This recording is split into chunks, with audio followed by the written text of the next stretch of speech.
Saya ulang ya. Baik. Assalamualaikum warahmatullahi wabarakatuh. Waalaikumsalam warahmatullahi wabarakatuh. Kita akan mulai kuliah ini, seri kuliah ini. Kami secara sengaja menghadirkan sosok yang memang sudah lama berkecimpung di dalam urusan polling dan opini publik, dan sehari-hari saya perkenalkan saja Saudara Yohan Wahyu. Saya secara pribadi kenal baik sejak masih muda. Emang kita sudah tua ya. Masih muda sekarang. Masih muda. Dan sampai sekarang tampaknya masih sangat muda karena memang bergaul dengan begitu banyak orang. Makin intensif ketika saya sebagai ketua riset yang ditunjuk oleh Pak Waslu dan Pak Yohan sebagai salah satu panelisnya, dan memang akhirnya makin dekat dari hubungan yang bersifat prakerja ya, bisa mahasiswa hingga kemudian menjadi ya boleh kalau Bapak Ibu semua rela sampai menjadi orang lah begitu ya. Dan saya merasa terhormat dan tepat kiranya jika Pak Yohan sebagai orang yang berpengalaman di lapangan riset gitu ya, kami hadirkan untuk berbagi pengalaman, berbagi ilmu pengetahuan. Dan malam ini memang sengaja Pak Yohan kami hadirkan untuk menjadi dosen tituler gitu ya, dengan pangkat ya lektor kepala lah gitu ya. Tapi honornya tetap 1,2 lah, itu potong pajak gitu. Itu Pak Yohan, guyonan saja, dan sepenuhnya nanti kami akan memberi waktu kepada Pak Yohan untuk menyampaikan presentasi. Kami memang membatasi tema menghimpun pendapat publik melalui jajak pendapat, survei dan pendapat publik, pengalaman Kompas. Kita tahu bahwa terutama dirintis oleh almarhum Pak Daniel Dakidae yang kita kenal, dia adalah senior intelektual ya, cendekiawan yang luar biasa gitu ya. Jadi sejak saya mahasiswa gitu ya, dan semua orang saya kira menikmati tulisan beliau di Prisma terutama. Kalau Kompas sudah pastilah ya. Dan kita ikut berduka atas meninggalnya beliau, dan Pak Yohan adalah salah satu murid terbaik beliau, sehingga gagasan-gagasan maupun kiprahnya yang dirintis oleh Pak Daniel sudah diteruskan dengan sangat baik dan ditradisikan menjadi polling atau jajak pendapat yang setiap hari Senin kalau tidak salah itu selalu bisa kita nikmati di harian Kompas. Dan memang Kompas adalah satu dari penerbitan kita yang ternama ya, yang mampu kemudian menjadikan koran gitu ya sebagai sesuatu yang bersifat straight news, tapi kemudian menjadi deep news. Dan tidak hanya itu, lalu mengembangkan sebagai bagian dari instrumen forum ilmu pengetahuan yang cukup memadai. Dan saya kira kalau kita membaca Kompas secara rutin sejak muda pasti akan terbentuk frame of thinking yang di atas rata-rata lah begitu. Dan kita kali ini akan mulai, dan saya persilakan kepada Pak Yohan. Mic co-host sudah saya lakukan ke Pak Yohan.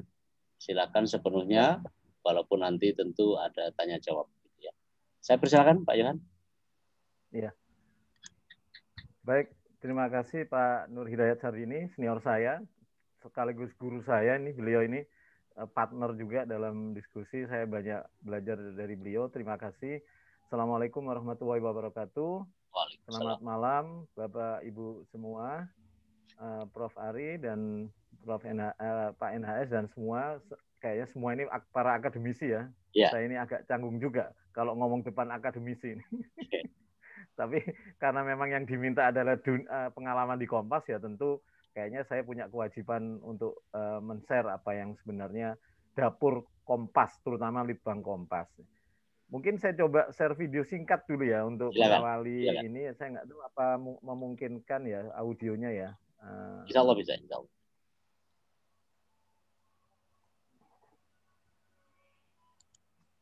Kedengaran nggak Pak Inas? Belum. Belum dengar ya? Belum. Tapi gambar apa caranya? volume? Sumber suara itu, Pak. Di mana ya?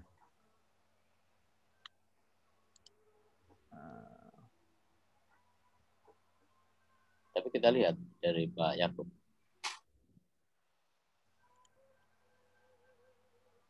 Suaranya nggak bisa ternyata ya.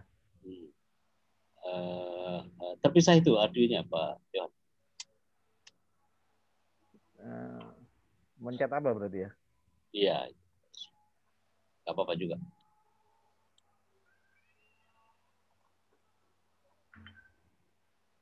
Langsung materi aja kalau gitu ya. Iya. Oke. Tadi sebenarnya lebih ke profil singkat Litbang Kompas. Jadi sebenarnya di YouTube sudah ada. Jadi Bapak Ibu mungkin bisa ini nanti terkait itu. Saya langsung saja sebagai pengantar diskusi. Mungkin nanti kita lebih banyak ngobrol ya terkait bagaimana Litbang Kompas itu bekerja gitu ya. Bagaimana sih Litbang Kompas itu menjadi salah satu elemen yang sangat, terutama di Kompas sekarang menjadi semacam backbone gitu ya. Jadi ketika disrupsi media begitu kencang, orang banjir informasi, terutama lewat sosial media, ini menjadi pertaruhan bagi media mainstream, termasuk Kompas. Jadi eksistensi Litbang Kompas itu akhir belakangan kemudian semakin menjadi tumpuan dan menjadi backbone Kompas untuk bertahan ke depan gitu. Jadi situasinya saat ini memang seperti itu. Jadi saya coba mulai dari jurnalisme data. Jurnalisme data ini sebenarnya tadi seperti Pak NHS bilang, ini awalnya memang diperkuat ya dengan hadirnya Pak Daniel Dagide almarhum. Jadi Litbang Kompas awalnya memang tidak disetting untuk jurnalisme data, tapi dia awalnya memang sebagai satu unit di Kompas itu yang membangun sebuah database. Database-nya awalnya memang sebuah clipping. Jadi kalau kita lihat di media itu kan kadang ada bagian yang mengkompilasi, membangun data yang menjadi produknya ya.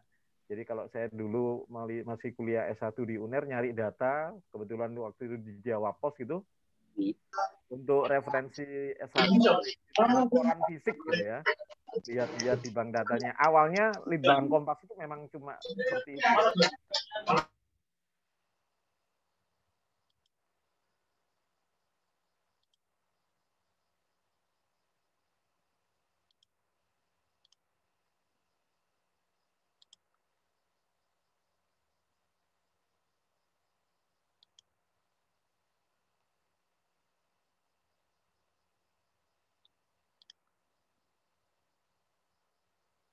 Halo Pak Yohan, mohon termute itu Pak Yohan. Termute Pak Yohan. Oke, maaf. Yeah. Saya ulangi lagi. Jadi jurnalisme data Pak Daniel Dagide di Kompas tadi Pak NHS sempat singgung.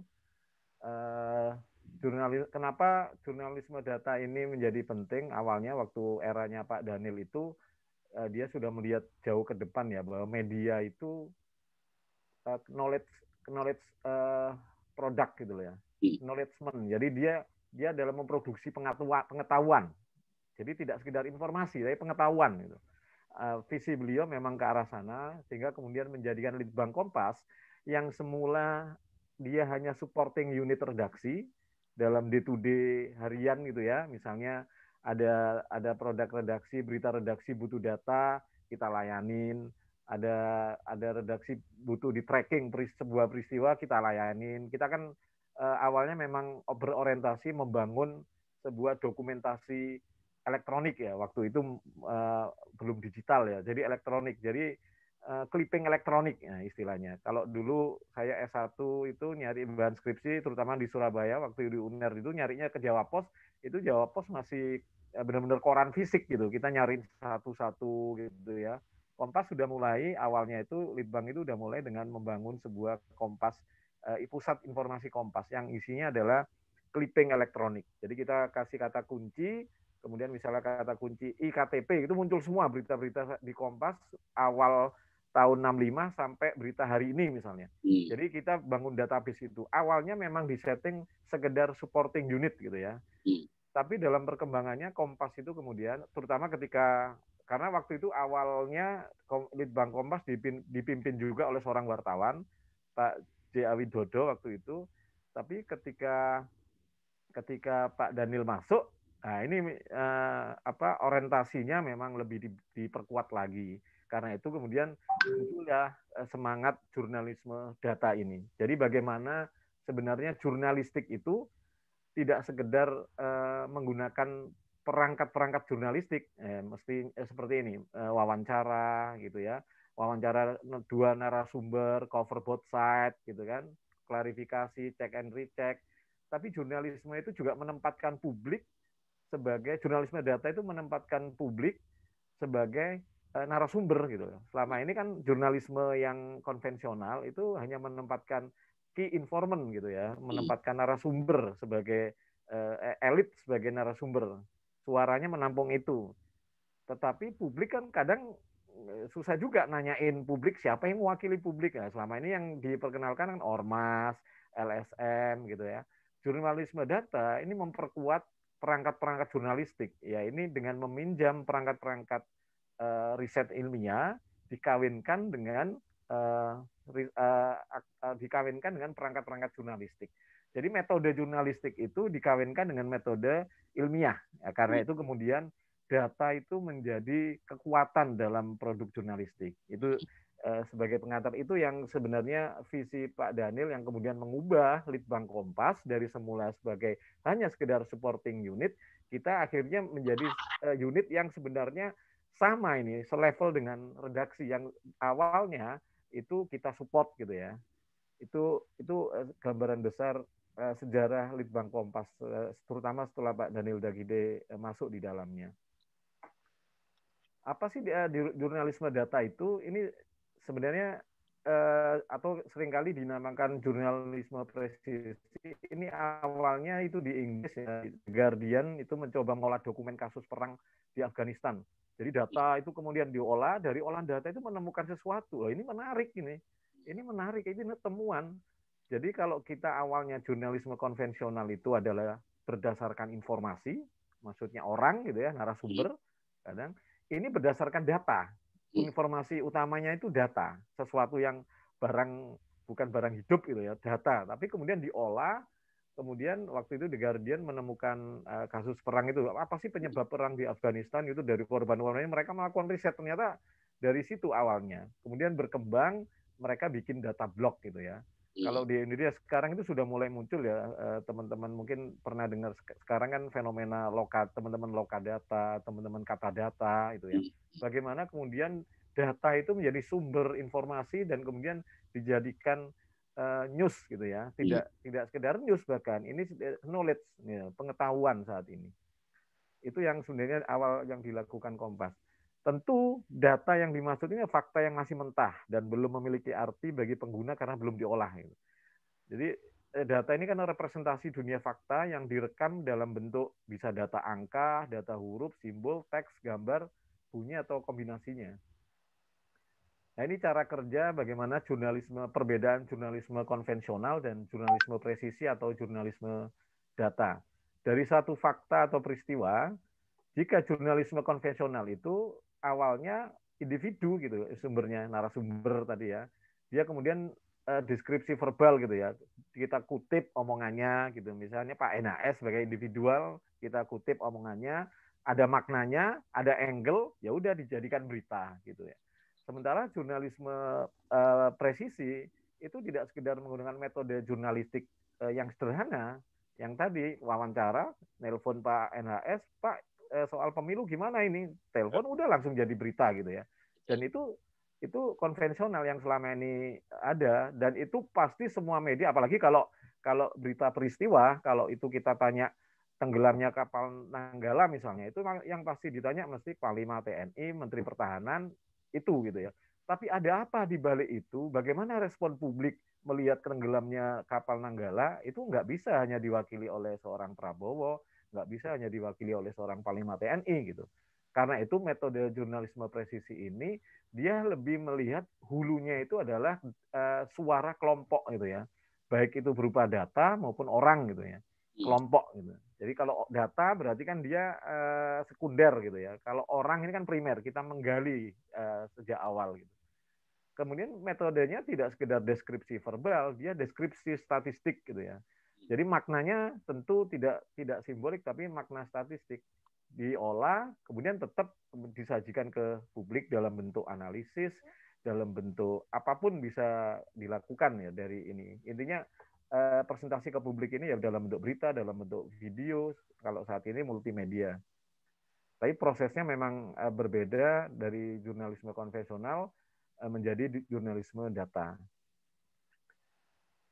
Nah ini ragam jurnalisme data tentu berbasis data sekunder tadi yang saya sebutkan tadi. Ini analisisnya data kuantitatif, statistik, atau analisis isi. Ini biasanya teman-teman menganalisis teks gitu ya, menganalisis teks. Seringkali produknya itu menganalisis berita. Kalau biasanya di momen-momen pemilu kita menganalisis berita-berita Kompas selama masa kampanye. Jadi kita analisis tuh, kan itu di situ narasumbernya, misalnya soal pilpres, sudah imbangkah Kompas pemberitaannya terkait pilpres? Itu kita hitung banget itu. Prabowo dan Jokowi kita beritain berapa persen gitu dari sepanjang masa kampanye. Kemudian narasumbernya berapa dari 01 sama 02 gitu. Tone pemberitanya negatif atau positif ke kedua pasangan gitu. Kita itu salah satu contoh produk analisis isi gitu, dokumen yang memang selama ini memang lebih untuk kepentingan internal. Apakah Kompas sudah sesuai sesuai dengan prinsip jurnalistik apa tidak? Gitu. Karena memang pernah juga ada komplain terkait ya. Pada waktu beberapa putaran ya, selama putaran debat pilpres, Kompas kan mampu menyajikan tandingan data ya. Itu hasil kerjaan Pak Johan dan kawan-kawan ya. Iya. Jadi itu masuk dari sini juga analisis isi. Tapi kita langsung live ya, itu kerjanya langsung hitungannya kan jam ya. Jadi kalau ini kan ini hitungannya mingguan, kita bikin mingguan bahkan bulanan. Kalau debat kandidat itu kita langsung nonton TV, kita teksnya itu teksnya kita tulis. Jadi ada beberapa tim gitu ya, langsung kerja malam itu kita sajikan langsung besoknya keluar dicetak. Tapi yang real time di sosial media kita sajikan real time itu. Misalnya Sandi ngomong apa, Prabowo ngomong apa, terus kita cek fakta omongannya Sandi kemiskinan misalnya berapa persen itu ternyata di BPS beda loh, kita nggak ngomong salah dan benar ya, kita cuma bandingin aja Prabowo ngomong ini, Jokowi ngomong ini, data BPS ngomong ini, jadi lebih ke cek and recheck aja. Tapi langsung itu memang dalam bentuk dari, flyer Pak ya Johan. Iya, langsung dalam bentuk flyer dan langsung real time yang di sosmed ya. Tapi besoknya analisis mendalamnya dicetak kayak gitu. Itu salah satu contoh dari analisis isi selain tadi yang saya contoh analisis berita-berita Kompas terkait pilpres gitu.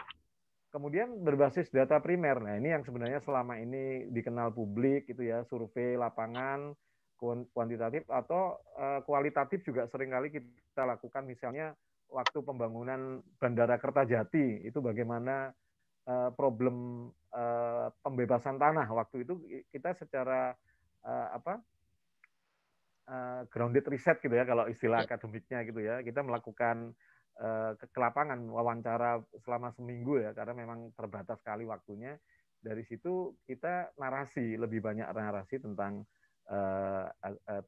Bandara Kertajati itu. Kemudian bisa gabungan antara keduanya, data primer dan data sekunder. Ini sebenarnya ragam ini. Nah ini lebih ke bagaimana sih data itu fungsinya memang memperkuat informasi. Jadi kalau kita bandingin data, kalau kemudian diolah, dia akan menghasilkan informasi. Informasi yang sederhana, kalau kemudian juga diimbangi dengan data, kita juga menghasilkan informasi yang komprehensif. Jadi kalau hanya sekedar data, itu memang dia akan menghasilkan informasi. Tapi kalau informasi itu diboboti dengan data lagi, gitu ya, itu akan lebih komprehensif. Jadi ini yang sebenarnya dipraktekkan di Kompas. kita punya misalnya kasus kapal Nanggala, ada peristiwanya, dia hanya sekedar data gitu ya, menghasilkan informasi dia tenggelam di mana, 5W+1H gitu ya.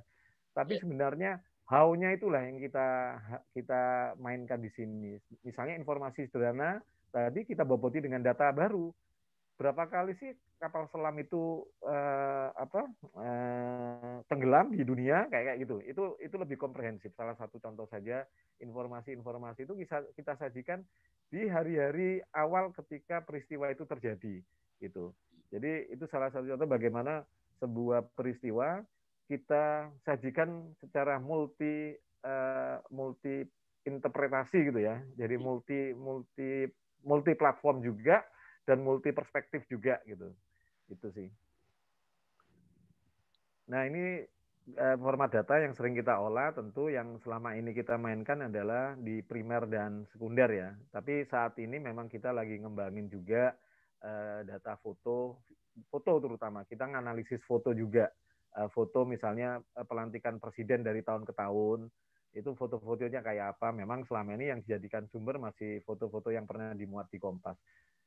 Jadi ada kesadaran akhir-akhir ini ketika media terdisrupsi gitu ya, kita mencari dan pendapatan iklan turun gitu, kita mencari revenue baru. Salah satu upaya kita adalah menggali lagi archive yang dimiliki Kompas untuk kemudian dimonetisasi gitu Pak NHS. Misalnya foto di Kompas tahun berapa gitu ya. Ternyata kita analisis kalau pihak luar pingin foto tersebut, itu kemudian bisa ada kerjasama bisnis di situ. Itu salah satu bagian dari upaya jadi Litbang selama ini menjadi tidak money oriented gitu ya, tidak menjadi yang ngabisin duit. Jadi salah satu divisi yang ngabisin duit itu Litbang sekarang juga dituntut untuk menghasilkan duit gitu. Tapi memang ada garis batasnya tetap tebal ya, tegas itu terkait dengan isu-isu tertentu, terutama isu politik. Kita memang tidak main di situ untuk urusan bisnisnya. Ini sama kayak tadi, teks naskah gitu ya, model analisisnya ini outputnya. Jadi misalnya teks naskah ini kita dari berita-berita Nanggala misalnya, biar contohnya sama, kita bikin juga analisis kronologinya kayak apa. Pernah nggak terjadi kasus yang sama di daerah mana, di negara mana, kayak gitu. Memang sebagian kita masih main di teks dan naskah gitu ya. Foto yang selama ini kita mainkan.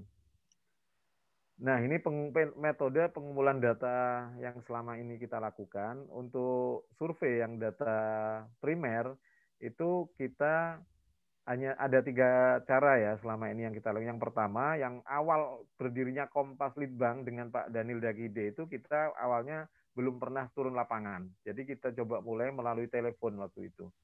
Jadi kenapa lewat telepon? Pertama memang awalnya itu kan pasti cepat ya untuk memperoleh respon isu publik yang sedang berkembang gitu ya.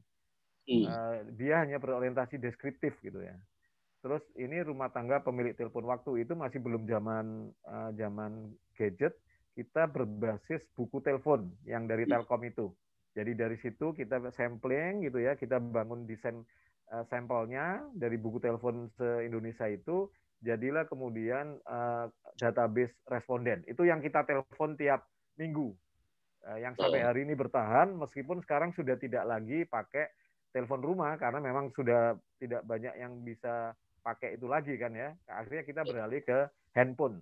Handphone itu dapat dari mana? Itu adalah responden tatap muka kita di lapangan. Yang kita kan ada ketika di lapangan, kita kan juga tanyain nomor kontak mereka, bersediakah mereka jadi responden tetap kita untuk urusan polling telepon.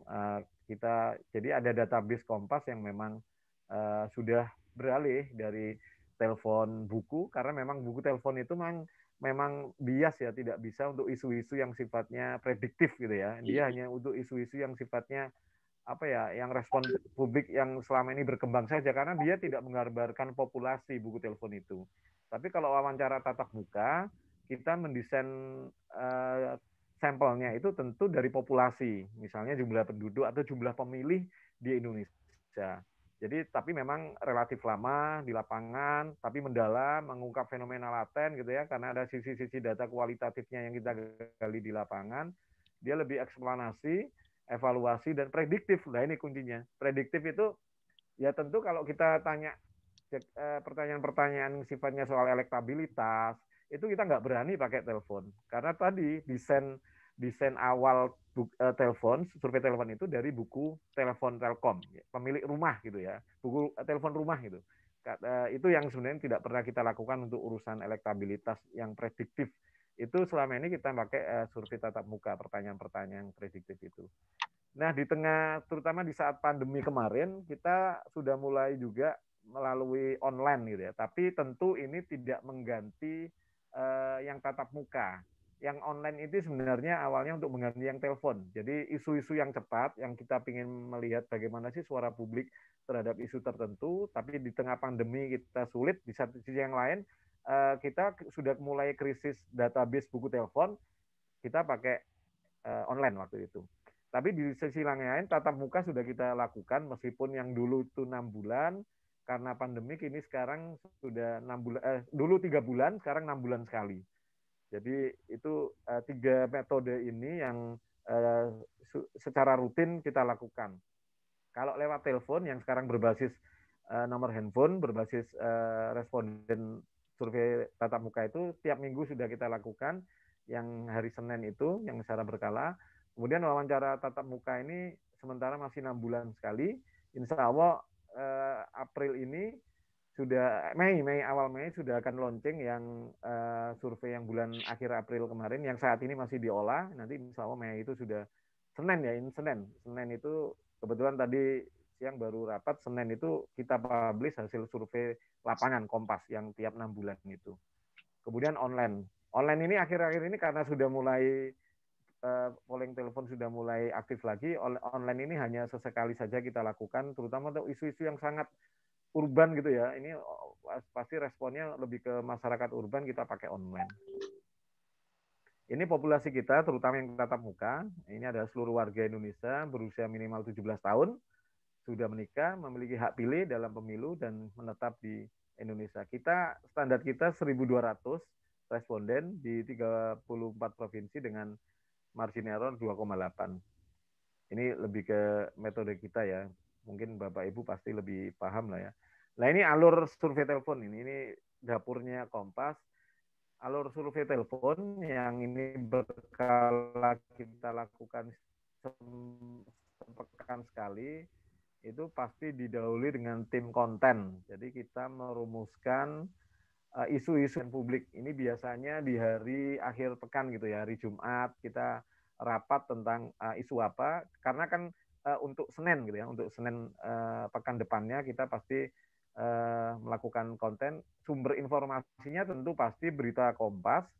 Yang kedua ada sosial media. Jadi kita kebetulan Kompas ada desk sosial media yang secara berkala itu mengupdate isu-isu yang tertangkap viral gitu ya, yang menjadi perbincangan netizen, itu kita jadi diolah gitu ya. Kemudian setelah menemukan tema, kita sepakati tema itu, kemudian diturunkan jadi kuesioner. Dalam kuesioner ini tentu juga melakukan pretest gitu ya, apakah layak secara pemilihan diksi dalam kuesioner kayak gitu. Kemudian setelah ini oke, langsung eksekusi. Kalau ini tadi kan masih buku telepon, juga ada database database handphone, responden dengan handphone. Kita langsung melakukan interview. Jadi Kompas kalau telepon itu menggunakan tidak langsung penelitinya yang menelpon, meskipun ada beberapa peneliti atau penulisan dia juga terjun langsung untuk nelponin gitu ya. Tapi kita secara umum meng-hire mahasiswa, terutama mahasiswa yang sudah dapat kuliah metode penelitian ya, mahasiswa terutama karena masih di Jakarta, karena yang hanya di Jakarta misalnya teman-teman mahasiswa kampus Jakarta kita hire gitu ya. Satu kali telepon itu membutuhkan sekitar 25 orang. Tapi karena pandemi, karena PSBB, karena PPKM Mikro kemarin kita mengikuti aturan pemerintah, akhirnya cuma 50% ya tenaganya gitu saat ini sementara. Dari situ, dari tenaga interviewer ini ada satu tenaga yang olah data. Dia adalah entry data. yang entry dari jawaban yang sudah dari telepon ini, dia langsung di entry oleh tim coder ya, tim coder biasanya mereka adalah koordinator juga teman-teman interviewer, dia melakukan entry data di sini. Dari entry data ini kemudian dikirimkan ke tim peneliti lagi. Produknya apa? Ya bisa ditulis di Kompas atau menjadi tema di Kompas TV. Jadi itu alurnya kalau buku telepon sederhana seperti ini karena memang lebih mengandalkan di dalam kantor ya, lebih mengandalkan organisasinya juga nggak terlalu besar gitu. Sementara kalau lapangan tentu organisasinya lebih besar karena selain tentu interviewer, kita butuh interviewer, kita sudah membangun database interviewer seluruh Indonesia. Kadang juga bersinggungan dengan lembaga survei lain ya. Jadi teman interviewer yang kita hire kadang juga sudah pengalaman gitu ya. Beberapa teman-teman mahasiswa pengalaman juga mengikuti lembaga survei lain gitu. Jadi umumnya yang 1.200 sampel responden itu kita temukan dari sini proses samplingnya. Pertama adalah kita melihat populasi kelurahan dan desa. Kemudian turun dari nasional ini ya, ini nasional maksudnya, populasi nasional, turun ke provinsi. Kelurahan desa di tingkat provinsi dipilih secara acak proporsional. Ini dipilih tiap provinsi, pada setiap kota kabupaten sudah kepilih, di dalam kota kabupatennya kita pilih kelurahan atau desa. Di setiap desa atau kelurahan terpilih, kita acak lagi menjadi 2 satuan lingkungan atau RT. Di dalam RT itu kita acak lagi 2 kakak. Di masing-masing kakak itu kita bedain laki dan perempuan.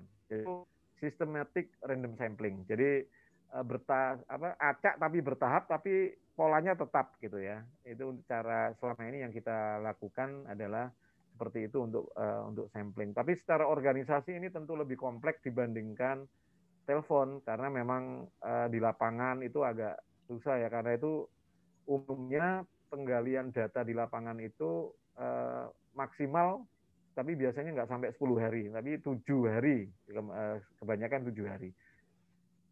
Karena dilakukan serentak ya, kalau calling telepon itu, walaupun pakai telepon itu rata-rata 3 hari.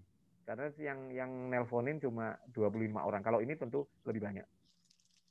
Nah ini profilnya selama ini kita sudah seringkali merujuk populasinya yang terutama dari BPS itu, ini sampel kita selalu harus menggambarkan populasi. Itu syarat utama untuk polling survei tatap muka. Nah ini sebenarnya lebih ke internal kita selama ini ketika melihat data ya, baik itu data survei telepon, survei tatap muka maupun online, kita ini tetap memposisikan juga sebagai jurnalis yang harus skeptis gitu terhadap data. Kadang data itu bagus, tapi ketika diurai lebih dalam tentu kelihatan lemahnya gitu ya. Apalagi datanya tunggal gitu. Jadi akhirnya kita seringkali menggunakan prinsip analisis tren untuk menghindari bias gitu ya. Tren, ada nggak tren kronologisnya, ada kenaikan perubahan nggak itu. Jadi ini terkait juga karena kita ini kan hidup di dunia jurnalis, satu kakinya di jurnalistik, satu kakinya di ilmiah gitu, riset ilmiah gitu. Jadi kadang kita untuk produk-produknya tentu tetap menggunakan prinsip-prinsip jurnalistiknya. Misalnya kita lihat nyari angle gitu, dari temuan data ini angle-nya apa yang menarik ya. Kalau datanya tunggal memang agak berat gitu, makanya kita inisiasi dengan metodologi trend, kronologi. Kita bandingin dengan survei sebelumnya kayak apa. Ada nggak perubahan? Ada nggak kenaikan atau penurunan gitu ya? Atau kita bandingin komparasi dengan data sekundernya gitu. Jadi kalau menurut responden di tempat dia kekerasan meningkat gitu ya, berita-berita meningkat, kita cek data-data sekunder misalnya di potensi desa itu, kalau nggak salah di BPS ada potensi desa itu. Kemudian logika sebab akibat untuk mengurai data. Jadi memang proses tahapan analisis ini memang membutuhkan tidak mudah ya. Beberapa ini sebenarnya yang melakukan adalah juga tim yang merumuskan kuesioner di awal. Data jika dilakukan analisis dengan baik, data akan menjadi berita, atau kalau kita bahasa kita itu juga cerita gitu. Langkah-langkah yang selama ini kita lakukan ya, diawali dengan ini sebenarnya penjabaran yang tadi juga diawali dengan membuat pertanyaan hipotesis ketika menemui fenomena atau fakta. Nah, ini pergumulan ide terkait tema tadi. Kemudian diturunkan variabelnya kayak apa untuk memperkuat asumsi-asumsi kita di awal. Kemudian mencari sumber datanya. Ya, seperti ini contohnya soal data kriminalitas, dicari di instansi yang terkait gitu ya. Mencari data itu dan membersihkan data serta mengolahnya dalam bentuk tabel analisis. Biasanya kita umumnya Excel, pivot, dan SPSS gitu. Baru dari situ menyusun narasi besar berdasarkan itu mencari angle apa gitu ya. Kayak kemarin kita sangat ketika hasil survei terakhir kemarin ini ketika saat ini Pilpres itu siapa yang Anda anggap layak jadi presiden? Itu Jokowi masih gede gitu. Wah, ini kita kan kesulitan mencari angle, itu perdebatan di situ. Karena yang ikut menentukan angle tidak saja peneliti di Litbang Kompas, tapi ini juga teman-teman redaksi ya, karena ini terkait juga arah pemberitaan Kompas terkait hasil survei. Jadi itu uniknya kalau di internal kita bagaimana menjembatani antara hasil survei dengan kaidah-kaidah jurnalistik. Ini contoh-contoh saja. Ini contoh yang sering rutin kita lakukan. Ini hanya berbasis data sekunder, tidak melakukan penggalian data primer. Soal tingkat pengangguran. Ternyata ada tren penurunan. Nah, ini kan menemukan cerita di situ. Tingkat pengangguran menurun dalam periode 2005-2013. Apakah benar tren ini benar-benar kondisinya bagus misalnya? Itu kan temuan. Kadang ini menjadi bahan diskusi dan mempengaruhi liputan-liputan redaksi terkait tema ini. Itu yang secara berkala kita lakukan gitu ya di newsroom gitu. Nah, ini contoh yang lain soal pendidikan. Ternyata kondisi pengangguran berbeda antar lulusan. Tren pengangguran naik pada lulusan universitas, SMA, dan SMK. Dengan lulusan SD dan SMP justru menurun. Nah, saat ekonomi lambat, pengangguran lulusan SMA dan universitas cenderung naik, sementara lulusan SD SMP cenderung turun.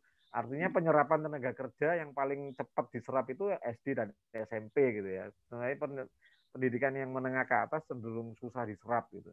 Memang kalau ditelusuri memang pekerjaannya lebih banyak pekerjaan yang informal gitu ya, bukan formal gitu. Tapi temuan kayak gini ini meskipun sederhana, tapi ini menjadi insight teman-teman wartawan, terutama yang teman-teman di bidang ekonomi ya, untuk melakukan liputan mendalam. Jadi ada tradisi yang dibangun sejak jurnalisme data itu, tadi yang saya sebutkan, teman-teman berbasis data gitu ya, kemudian ke lapangan, berbasis data ke lapangan. Jadi cek-receknya tidak lagi jurnalis konvensional, tidak sekedar konvensional. Ada info nih dari Pak NHS, ada ini, itu kan konvensional dulu. Kita punya narasumber gitu ya. Kadang kalau di Tempo itu kan menurut sumber Tempo gitu ya. Kalau di Kompas kan nggak boleh. Menurut sumber Kompas itu nggak boleh. Harus jelas orangnya siapa gitu. Itu. Jadi selama ini itu kita membobotinya tidak sekedar itu tetap yang konvensional itu nggak mungkin dihilangkan juga. Kita memboboti berita-berita Kompas berasal dari temuan-temuan seperti ini. Ada data ini, kita konfirmasi ke orang instansi terkait atau ahli terkait itu. Jadi memang teman-teman wartawan di lapangan memang awalnya dibekali ini dulu.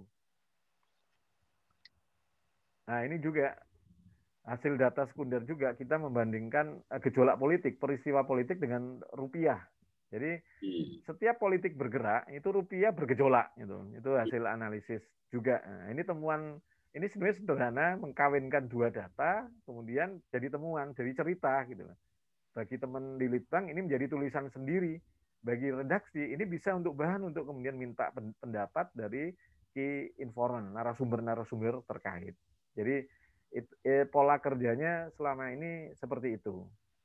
Nah, ini yang berbasis data primer, ini lebih ke elektabilitas saja, ini contohnya elektabilitas partai yang menjadi hasil produk-produk kami di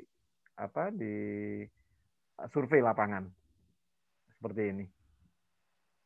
Itu saja Pak NHS, paling tidak ini sedikit memperkenalkan ya. Intinya kesimpulannya bahwa Kompas ini memang saat ini akan menjadi backbone ke depan. Meskipun sekarang sudah ya, tapi ini akan benar-benar menjadi jualannya Kompas ke depan itu adalah ini untuk bertahan di tengah disrupsi media yang sangat kencang gitu ya. Orang lebih mudah sekarang dari gadgetnya nyari berita gitu ya. bahkan dapat dari kiriman WA link berita gitu tanpa kemudian masuk kembali ke kita jarang kali, saya saja udah jarang ngetik www.kompas.com atau Kompas ID dari websitenya langsung gitu. Kebanyakan memang dari gadget, terutama dari sosial media. Dan data itu terbukti, tren orang mendapatkan sumber informasi itu pintu masuknya itu dari sosmed. Jadi WA, jadi Facebook, dari Twitter gitu ya. Jarang sekali kita kemudian secara sadar, kecuali memang butuh banget ya informasi, kayak saya buka detik.com, kompas.com, tapi seringkali banyak asupan informasi kita itu berangkat dari pintu masuknya adalah sosial media. Karena itu memang ini coba akan dibangun Kompas ke depan, ini menjadi backbone, apalagi kita dituntut juga Litbang itu tidak sekedar konten oriented ya. Ini juga harus dituntut juga revenue baru. Meskipun memang tidak sebesar ya apa yang dibebankan ke teman-teman bisnis yang selama ini memang menjadi core desk-nya, job desk-nya gitu ya. Mungkin itu untuk mengawali gambaran sedikit dari Dapur Kompas. Untuk terkait profil sebenarnya di YouTube ada, mungkin Bapak Ibu nanti bisa melihatnya. Itu dulu Pak NHS, mungkin bisa jadi memancing diskusi, masukan, tentu dari Bapak Ibu akademisi selama ini menjadi mitra Kompas, tentu banyak hal yang bisa jadi masukan buat Kompas. Terima kasih. Billahi taufiq wal hidayah. Wassalamualaikum warahmatullahi wabarakatuh. Waalaikumsalam warahmatullahi wabarakatuh. Terima kasih Pak Johan. Memang sangat menarik ya, karena Kompas lah perintis dari perkawinan antara jurnalisme dengan metodologi ya, yang memang itu diakui. Dan tidak salah jika kemudian hasilnya ya, dalam situasi paperless seperti sekarang ya, Kompas masih eksis ya, dari sekian media percetakan ya, media cetak gitu ya, penerbitan maksud saya, itu yang berhasil bisa eksis. Kendati pun ini gejala global ya, karena Asia Week dan seterusnya yang sudah puluhan tahun terbit, ya sekitar tidak kurang dari satu dekade yang lampau, itu akhirnya belum tikar. Dan memang The Guardian misalnya, memang secara global, secara internasional begitu, itu memang perintis, dan Kompas secara nasional, dan kemudian jadi bahan rujukan. Nah, terima kasih Pak Johan beberapa poin itu, dan saya akan ajukan beberapa pertanyaan yang masuk ke saya Pak Johan ya. Ini ada mahasiswa saya yang kenapa enggak diajukan di kolom chat ya, tapi senanya di sini. Satu Pak Johan, karena jurnalisme tadi itulah kemudian apakah Kompas ya yang dia tahu itu adalah segmennya ya, segmennya adalah kelas menengah atas, apakah itu jadi bahan pertimbangan ya, atau terhadap pilihan-pilihan isu yang diangkat di dalam jajak pendapat atau apalah itu ya, memang ya istilah Kompas jajak pendapat ya, rubriknya ya Pak Johan. Kemudian yang kedua, bagaimana Kompas dalam pengalamannya dalam Pilpres maupun Pilkada. Dia contohkan Pilpres 2014, lalu 2019 dan Pilkada DKI, apakah mempertimbangkan aspek lain di luar hal-hal yang bersifat metodologis ya. Kendati pun saya tahu, kata dia, bahwa Kompas jurnalis IV jurnalistiknya itu lebih kuat, tetapi metode-metode ilmiah juga digunakan ya. Ini terkait dengan netralitas, imparsialitas begitu ya. Tiga pertanyaan itu Pak Johan, mudah-mudahan bisa dijawab. Baik, yang pertama tadi soal tema ya Pak Endas ya.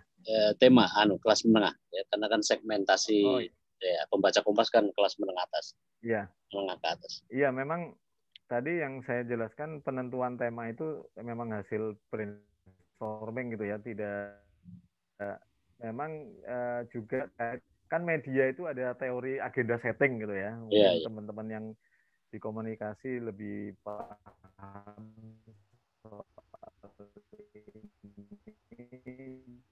jadi teori agenda setting Kompas itu tentu ya Dengar ini agak lemot ya? Iya, iya. Suara saya jelas? Sudah jelas. Tadi merah dan kuning, artinya itu berombak itu ya. Nah, sekarang masih kuning, tapi masih sempat bisa didengar, Pak Yohan. Nah, ini Masih udah dengar ya. putih Jadi penuh. oke. Jadi agenda tema-tema riset, tema-tema survei di Litbang Kompas itu tetap tidak berdiri sendiri, itu harus menyesuaikan juga dengan agenda setting dari Kompas ya terkait isu-isu. Tapi untuk tema-tema yang sudah menjadi agenda rutin gitu ya, misalnya pemilu, pilkada, itu memang agenda rutin kami. Apalagi dulu ketika masih awal-awal itu tentu bahkan ingat pilkada 2018 itu Jawa Timur, Jawa Tengah, Jawa Barat, itu tiga-tiganya kita melakukan quick count itu. Dan quick count itu kita biayai sendiri, tidak dibiayai oleh pihak manapun gitu ya. Yang biaya sendiri memang kepentingannya adalah untuk pertama memboboti konten Kompas di satu sisi yang lain juga menjadi alternatif informasi terkait quick count biar kemudian publik tidak hanya biar informasi terkait quick count ini tidak didominasi oleh lembaga survei gitu. Jadi kita sebagai alternatif informasi dan kebetulan memang tidak jauh berbeda kan hasilnya. Artinya satu sisi itu juga menjadi kredibilitas lembaga survei yang non media itu ternyata kita yang relatif imparsial tidak terkait oleh pasangan calon atau kekuatan politik apapun hasilnya sama gitu loh. Itu jadi untuk penentuan tema tentu satu memang pembaca menjadi acuan juga ya pembaca Kompas karena memang segmen kita kan di situ kelas menengah. Tentu itu tetap menjadi acuan, tapi memang yang utama itu adalah agenda setting dari Kompas itu sendiri. Jangan sampai kemudian keluar dari agenda setting. Jadi jangan dianggap agenda setting ini sesuatu yang hidden agenda, bukan. Ini lebih bagaimana kemudian Kompas menangkap kepentingan publik sebenarnya. Tentu dengan cara Kompas gitu ya, dengan wise gitu, dengan sangat hati-hati misalnya menghindari jangan sampai banyak orang yang sudah kena itu jangan sampai jatuh benar-benar jatuh direndahkan kayak itu kan cirinya Kompas gitu ya. Jadi hal-hal seperti itu yang menjadi wisdomnya Pak Yakob itu tentu masih dipegang teguh gitu.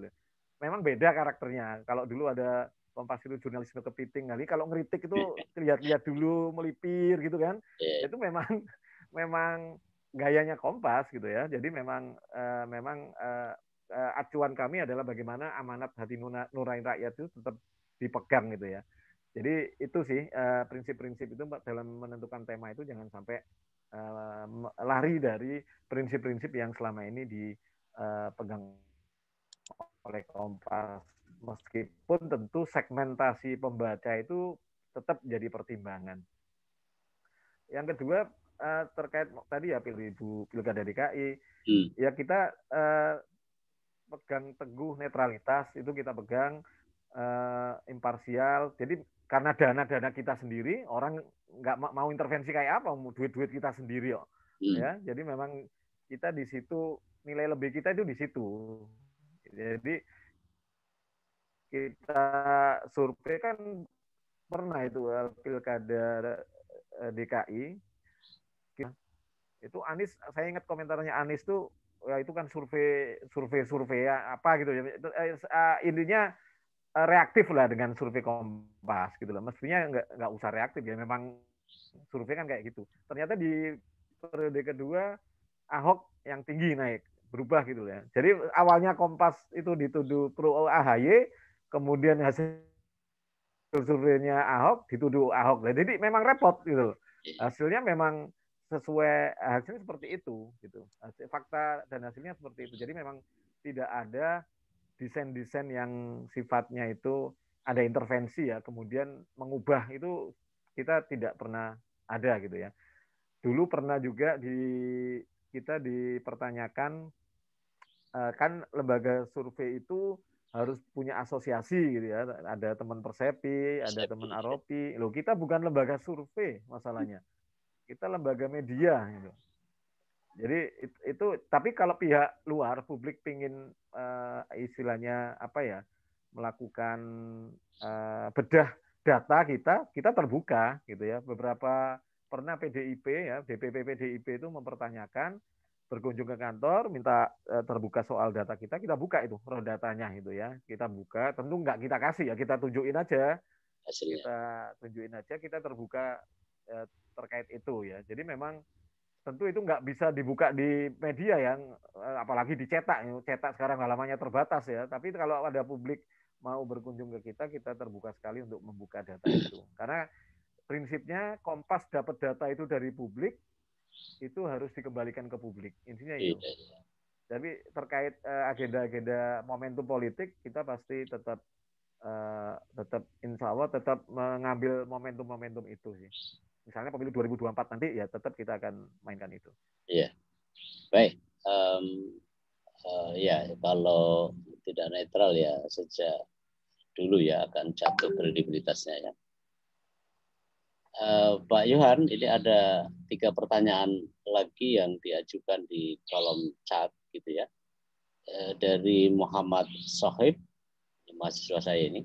Izin bertanya Pak Yohan Wahyu, apakah lembaga survei dan survei itu sendiri dapat menentukan suksesi kepemimpinan nasional, mengingat peran survei dalam mempengaruhi persepsi publik terhadap satu tokoh istri pemimpin? Jika iya, bagaimana caranya agar lembaga survei tidak menjadi batu loncatan politik atau dimanfaatkan oleh para tokoh-tokoh politik di daerah yang memiliki hasrat untuk berkontestasi dalam pilpres? Gitu Pak. Pertanyaan cerdas ini. Mahasiswa saya memang cerdas-cerdas. Jadi tentu peneliti itu kan tidak bisa menafikan hasil surveinya itu kemudian dikapitalisasi pihak lain gitu ya. Jadi misalnya Kompas, pengalaman Kompas yang pertama itu yang Januari kemarin hasil survei kita tentang elektabilitas partai gitu. Oh iya. Golkar itu rendah, itu viral itu. Jadi yang diviralin grafisnya aja di capture disebar kemana-mana. Ternyata Golkar tidak lolos parlemen threshold gitu ya. Itu yang nyebarin. Narasinya tidak ya? Iya, itu yang nyebarin juga bukan orang-orang Golkar, mungkin ya orang-orang lain untuk mendelegitimasi Golkar. Ya Golkar bertanya ke kita, ya memang hasilnya seperti itu. Tapi intinya hasil survei itu kan bukan survei itu kan ibarat ibarat termometer ya. Kita ada cek suhu ya. Sekarang udah sering kali kita sehari berapa dicek suhunya itu kan kayak gitu.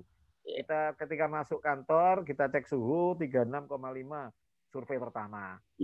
Malam hari kita pulang suruh cek lagi. Ternyata sampai 36,7 survei kedua. Ibarat seperti itu. Jadi ngecek suhu sebenarnya. Jadi jangan dianggap itu sesuatu yang final. Tapi kita memang nggak bisa menafikan ada pihak-pihak yang memanfaatkan itu. Ternyata suhu badannya Yohan ketika pertama kali masuk Kompas, masuk kantor pagi tadi itu 37,6 loh. Dimanfaatkan nih hasil misalnya dimanfaat disebarin saya itu terindikasi COVID misalnya. Itu kan enggak kita di luar kuasa saya untuk orang menyebarkan hasil suhu badan saya itu sama seperti itu ada orang pihak yang merasa beruntung dengan hasil survei itu dikapitalisasi ada orang yang merasa rugi protes gitu jadi memahami publik kita memang harus diedukasi bagaimana menempatkan survei. Ya, survei itu kayak termometer itu. Pernah nggak sih kita protes sama dokter ketika suhu badan kita tinggi, memang kondisinya panas? Kan nggak pernah juga. Tapi kan butuh itu justru sinyal, sinyal. Ternyata kalau saya sebagai calon elektabilitas saya rendah, merasa beruntung saya dapat informasi itu. Butuh terapi kan? Ya kita suhu badan kita tinggi, ya udah kita istirahat minum air putih yang banyak, terapi-terapi itu. Bagaimana dengan elektabilitas? Ya udah digenjot di sosial media kampanyenya, bagaimana mendekati pemilih. Jadi seperti itu. Tapi memang problem saat ini banyak lembaga survei itu merangkap sebagai konsultan. Jadi ini yang kemudian mengaburkan hasil survei yang mestinya dipahami objektif itu kemudian dikapitalisasi untuk kepentingan campaign gitu ya, consultingnya gitu ya. Memang idealnya dan sementara di regulasi kita kan tidak mengatur, tidak ada aturan yang rigid gitu ya untuk mengatur pengelolaan terkait survei ini. Di Undang-Undang Pemilu hanya lembaga survei daftar itu aja. Yeah, yeah. Itu dia melaporkan ya Pak Enas. Jadi Yeah. tidak sampai dalam. You kalau jadi konsultan jangan bikin survei gitu loh. Harus terpisah ya. Gitu. Tapi selama ini kan satu lembaga konsultan dia juga melakukan survei, surveinya dikapitalisasi jadi konten-konten di sosial media gitu ya, melakukan mobilisasi opini dan itu ya wajar mereka ingin calon kliennya menang kok. Jadi memang yang perlu karena itulah Kompas itu hadir untuk kemudian tadi kalau ada lembaga survei main-main ya misalnya survei hanya cuma survei nasional aja misalnya cuma kadang ada yang nawarin 200 juta itu nggak mungkin itu pasti abal-abal survei nasional tatap muka 200 juta itu pasti abal-abal bagaimana mungkin tatap muka cuma 200 juta gitu ya minimal 500 600 karena kita tahu biayanya nggak sedikit gitu iya itu sih artinya memang Kompas kan ya selalu orang ada yang tidak puas ada yang tidak kan karena memang sama seperti putusan hukum ya di misalnya MK dalam pilkada atau pemilu kalau menguntungkan ya dia akan mengkapitalisasi kan dan saya kira itu sah-sah saja juga dan sebaliknya akan menjelek-jelekkan hakimnya dan seterusnya kan. Sama seperti pengadilan juga bahwa Kompas juga bukan alat pemuas kan begitu. Ya. Ada menarik jawaban Pak Johan. Ada pertanyaan lain Pak Johan dari Galang Nusantara. Izin bertanya Pak Johan, hasil survei dan penelitian Litbang Kompas menurut saya sudah sangat komplit dan komprehensif. Pertanyaan saya adalah bagaimana tim Litbang Kompas mampu menjaga persebaran koresponden di tengah berbagai perbedaan latar belakang, pekerjaan, gender, kepercayaan, dan lain-lain di masyarakat. Apakah persebaran koresponden yang seimbang pasti akan memunculkan hasil survei yang komprehensif? Terima kasih Pak, mohon maaf apabila ada salah kata. Begitu Pak dari Nusantara. Jadi desain responden kita seperti yang saya jelasin tadi adalah kalau ya kita pakai pemilih ya jumlah pemilih karena isunya biasanya memang isu politik yang tatap muka. Jadi kan kita punya data pemilih atau paling enggak hulunya kan data penduduk tuh populasi. Jadi kita enggak merujuk ada orang keterbelahan politik amanda yang kalau kita mau survei itu mewakili representasi dari populasi Indonesia ya rujukannya adalah populasi itu. Misalnya berapa jumlah penduduk semakin banyak jumlah penduduk di provinsi tertentu, dia akan potensi dapat responden di situ lebih tinggi gitu. Jadi proporsional gitu ya. Yang kita lakukan itu tanpa melihat apakah dia karena kita kan tidak purposif ya. Kita kan populasinya kan Indonesia tidak purposif gitu ya. Kecuali untuk tujuan-tujuan tertentu misalnya bagaimana sih Jawa Timur yang menjadi lumbung PKB ya tentu kita populasinya khusus Jawa Timur kita gedein gitu. Tapi ini karena survei nasional populasinya memang merujuk pada jumlah penduduk secara proporsional tiap provinsi. Jadi kan kita sudah netapin 1.200 tuh. 1.200 kemudian kita proporsionalkan dengan jumlah penduduk, persentase jumlah penduduk di tiap provinsi. Jadi dari situ kita lihat misalnya Jawa Timur jumlah penduduknya berapa persen dari Indonesia. Dari persentase itulah yang kita proporsionalkan dari 1.200 itu.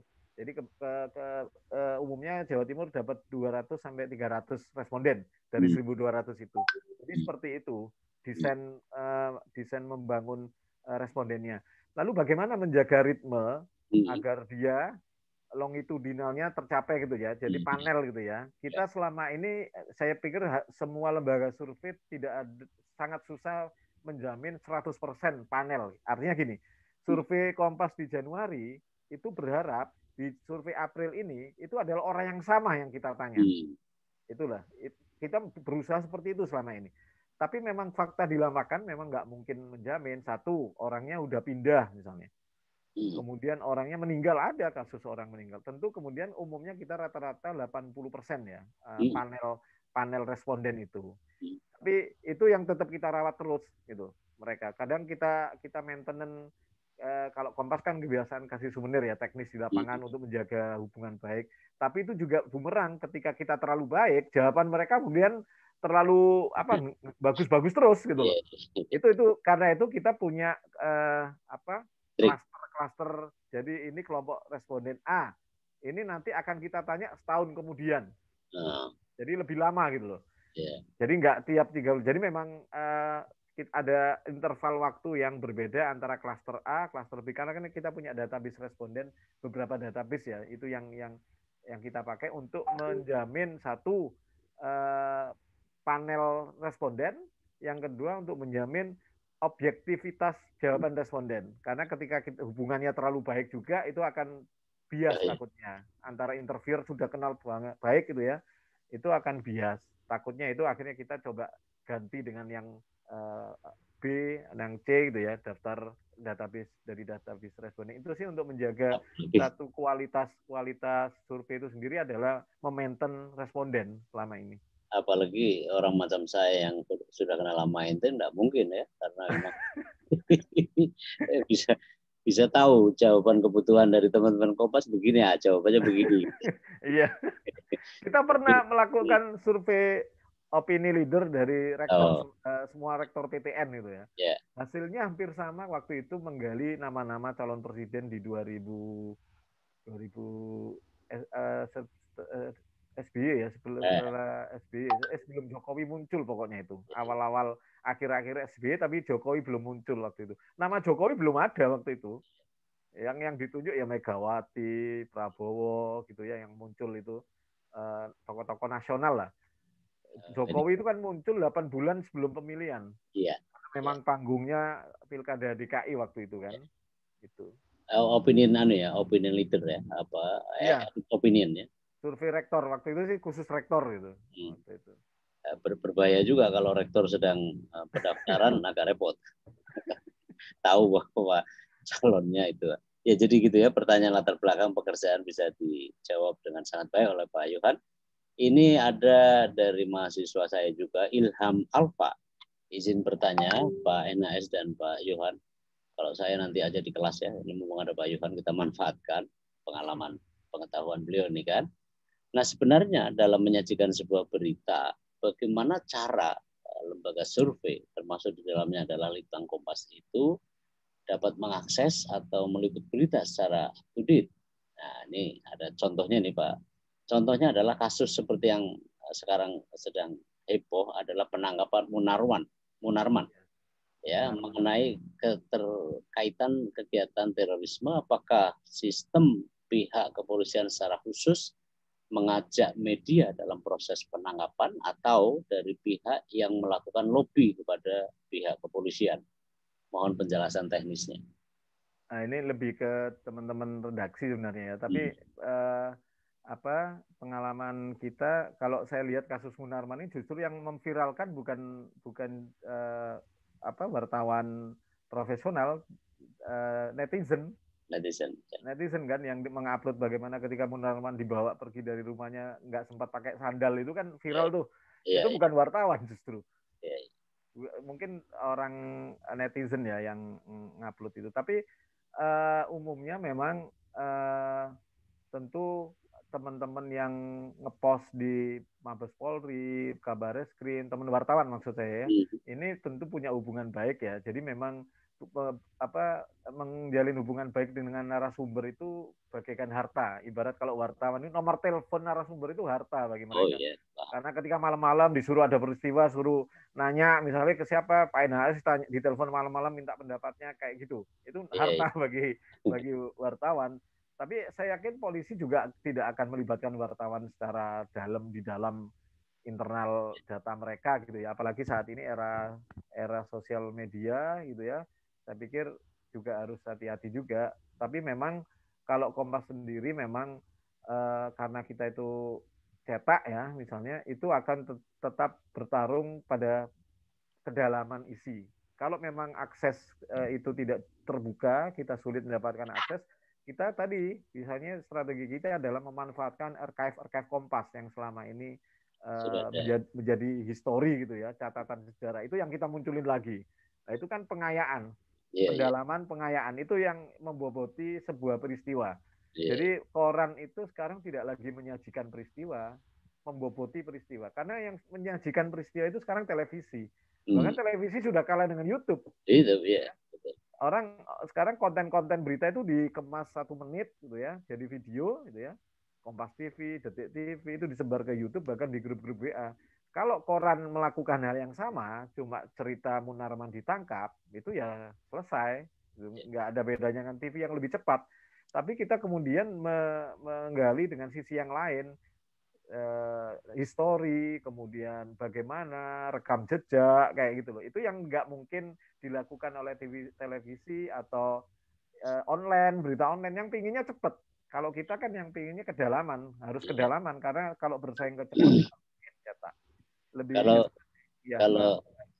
kalau straight news jelas sudah kalah dengan medsos. Ya kan? Karena dulu ada tagline koran sore di Semarang, ya, pagi tersaji, pagi terjadi, sore tersaji. Ya. Tagline. Karena nggak bisa. Nggak bisa. Dulu. Sekarang, sekarang semua jadi wartawan orang. Iya, semua wartawan. Unit wartawan tersendiri, pribadi masing-masing, netizen kan. Bahkan, citizen journalism. Iya, tapi kalau sekelas Kompas ya tidak mungkin lah ya akan memberitakan gitu ya sesuatu yang menangkap polisi ya begitu naik cetak gitu kan, lalu wartawan saking akrabnya dengan kepolisian gitu ya, polisi ingin naik pangkat supaya coba di ini maunya tembak kaki, esoknya kena kepala padahal berita sudah diturunkan, esoknya ya itu cerita media di sebuah provinsi ya, tapi itu media kuning gitu Pak. Sekarang media kuning pun sudah tergulung oleh zaman. Nah, berikutnya Pak Yohan, tampaknya Pak Yohan laris banget ini malam ya. Dari siap. mahasiswa saya Juandi, memang mahasiswa Undip tapi tinggal di Medan, di Horas nih buat Juandi. Izin bertanya Pak Yohan, dalam pengumpulan data di era digital sekarang ini sering terjadi peretasan terhadap data yang ada.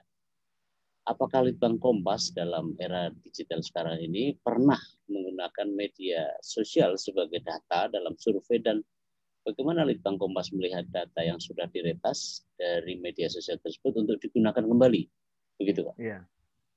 Kita pernah melakukan analisis, yang terakhir itu analisis kicauan menteri gitu ya. Menteri kan semua punya akun sosmed tuh, Pak Mahfud, Pak Erlangga. Semua. Ya, kita hampir semua waktu itu kita analisis gitu ya. Tentu dengan satu perangkat mesin gitu ya. Kita analisis. Itu pernah, artinya pernah. Cuma memang Kompas tidak sering banget ya, karena kita tahu sebenarnya hanya untuk tema-tema tertentu yang tidak ada di sosmed juga, karena itu kan itu nggak ada di sosmed itu. Bagaimana analisis kicauan menteri dari menteri kabinet sekarang ini, temanya apa saja, tone-nya apa saja, itu yang mungkin tidak ditemui di sosial media. Tapi kan itu nggak bisa sering-sering kita lakukan, ya cuma sekali itu selesai. Tapi kita pernah melakukan survei dengan memanfaatkan sosial media. Yang tadi saya sebut tadi survei online nih, itu biasanya kita sebarin juga di sosmed. Memang kendalanya survei online itu akuntabilitas respondennya yang kita tidak tahu gitu ya. Karena itu kita ada syarat, karena memang yang ngisi itu kan semacam link gitu. Kita nyebarin link di sosmed, link itulah yang calon responden itu ngisi.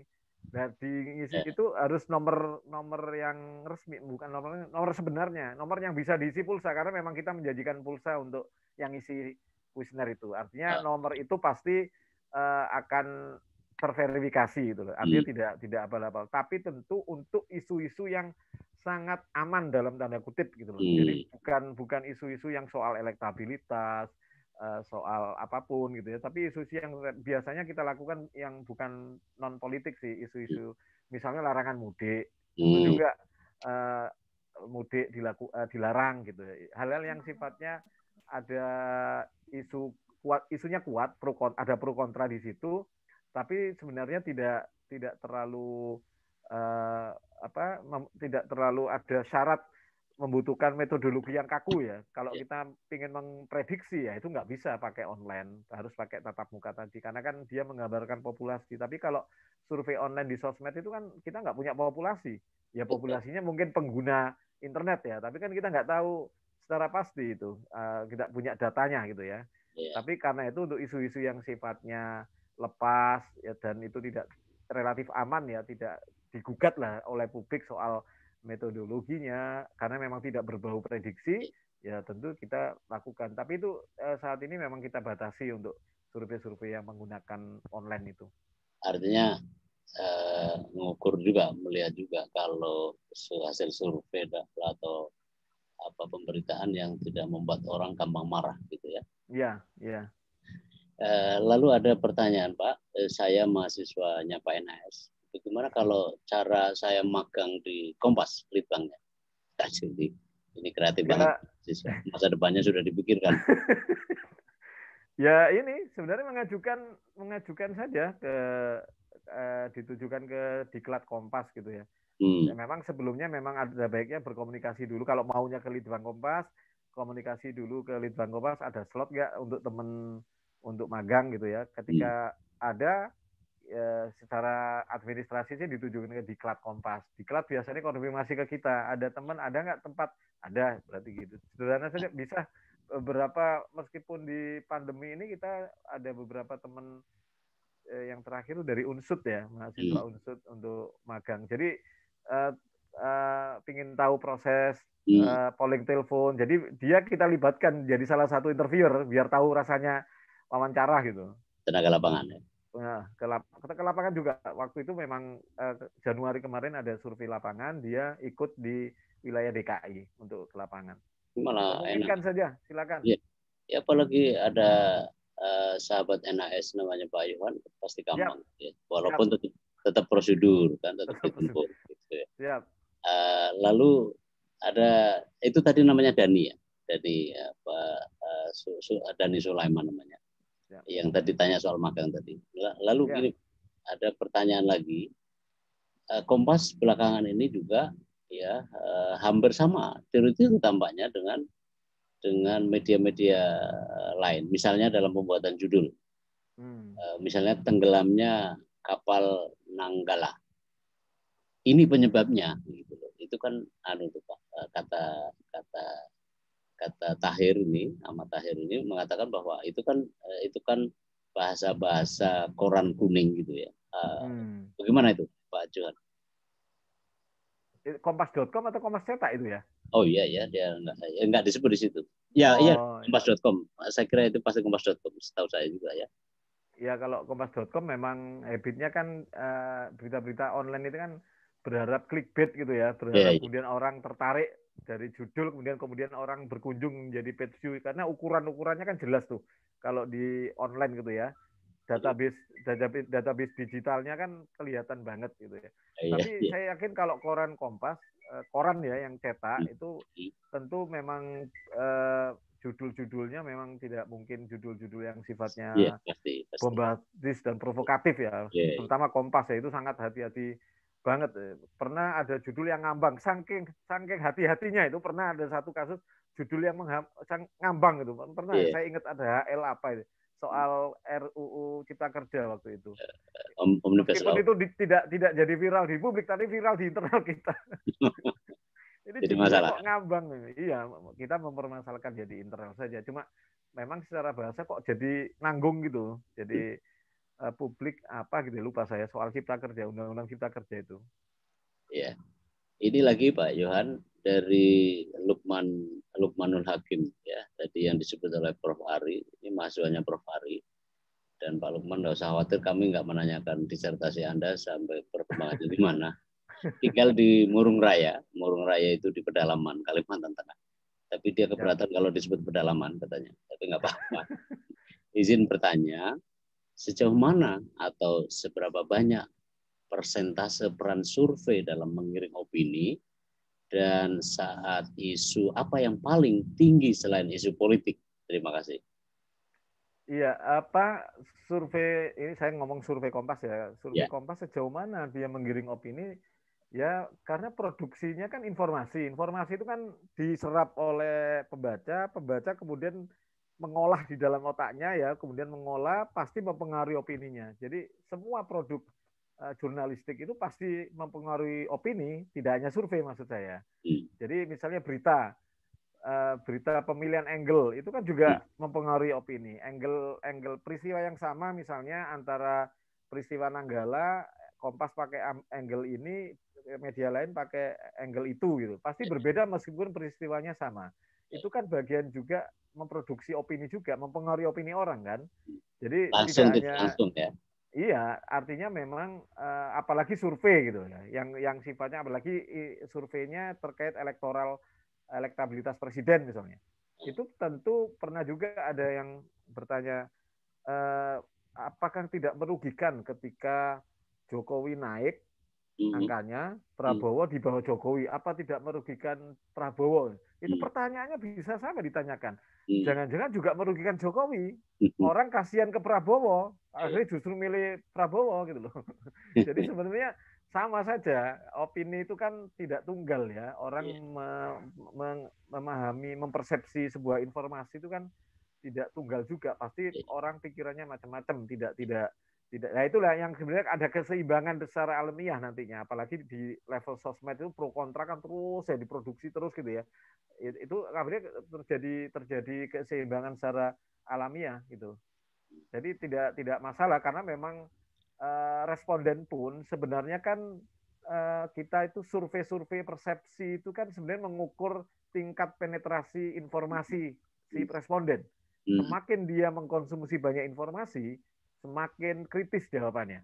Tapi semakin dia berkurang asupan informasi, itu semakin tidak kritis jawabannya. Maksudnya tidak kritis itu bukan soal pinter dan bodoh ya, tapi lebih ke tidak argumentatif gitu. Jadi misal Pak, untuk orang-orang yang tidak sama sekali asupan informasinya rendah ya, Pak puas nggak dengan Jokowi Pak? Ya puas saja Mas. Ketika ditanya maksudnya apa, ya pokoknya puas. Ya itu contoh. Tapi ada responden yang gimana Pak? Ya puas sih Mas. Ini loh Mas, dia jelasin tuh. Ini loh misalnya program vaksinasi itu lumayan langsung ada vaksin gitu ya ketika orang ini cepat gitu Pak Presiden. Itu kan argumentatif. Dia dapat informasi itu kan dari menyerap informasi.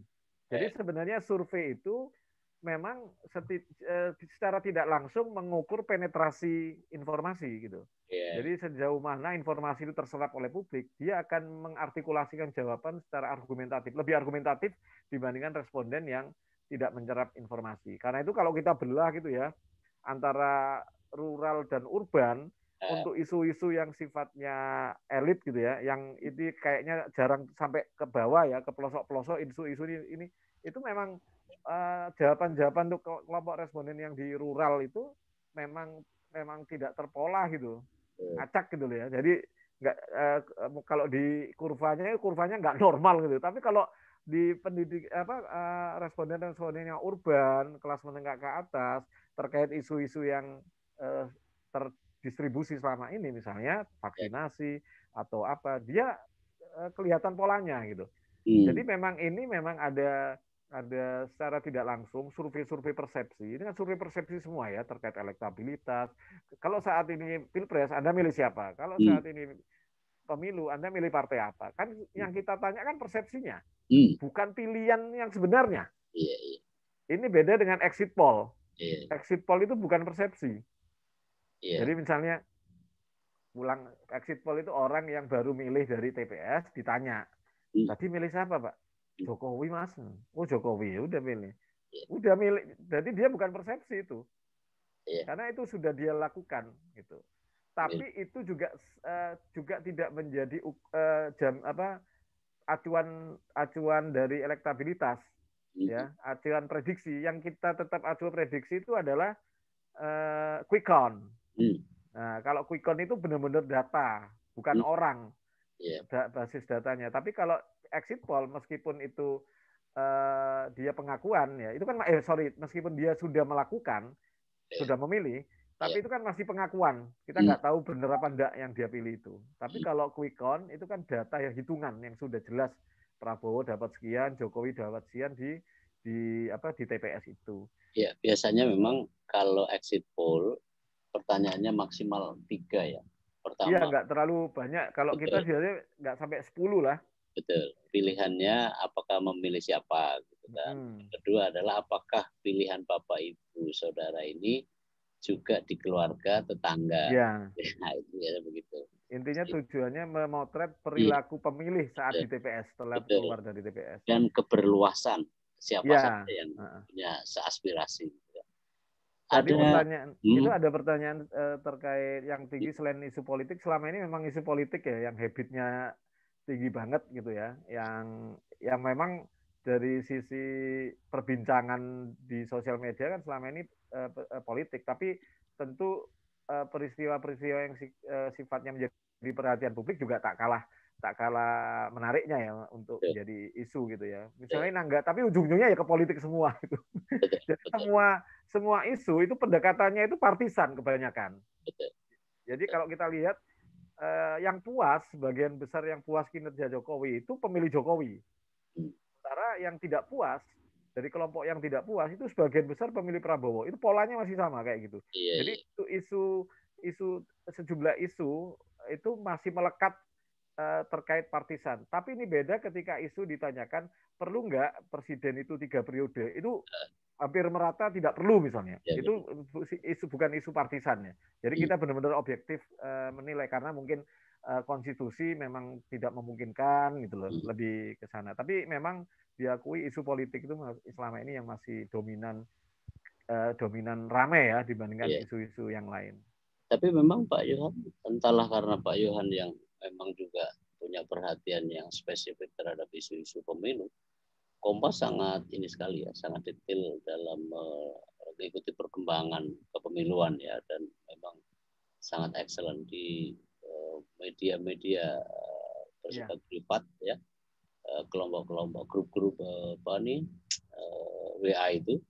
iya, Ya saya juga banyak ada di situ, memang selalu jadi rujukan ya, sementara media lain enggak ya. Ya iya. tentu kalau dengan bisnis Indonesia, dengan Kontan ya, Mm-mm. kalau Kontan kan satu payung ya. Satu grup. Iya, tapi itu apa, concernnya agak beda ya. Oke. Ada lagi Pak Yohan dari Argo Pambudi, rekan kita dari UNY, Universitas Negeri Yogyakarta, bertanya, 2 kali saya baca Kompas menggunakan istilah dalam tanda kutip, Pak Yohan, pendaratan administrasi untuk sebuah kapal perang TNI Angkatan Laut. Saya cari apa maknanya. Tidak pernah saya dapatkan di Kompas itu juga. Bagaimana Kompas menjelaskan soal itu? Pertanyaan cerdas dari rekan Argo kita. Ini saya juga nggak tahu ini baru baca ini pendaratan.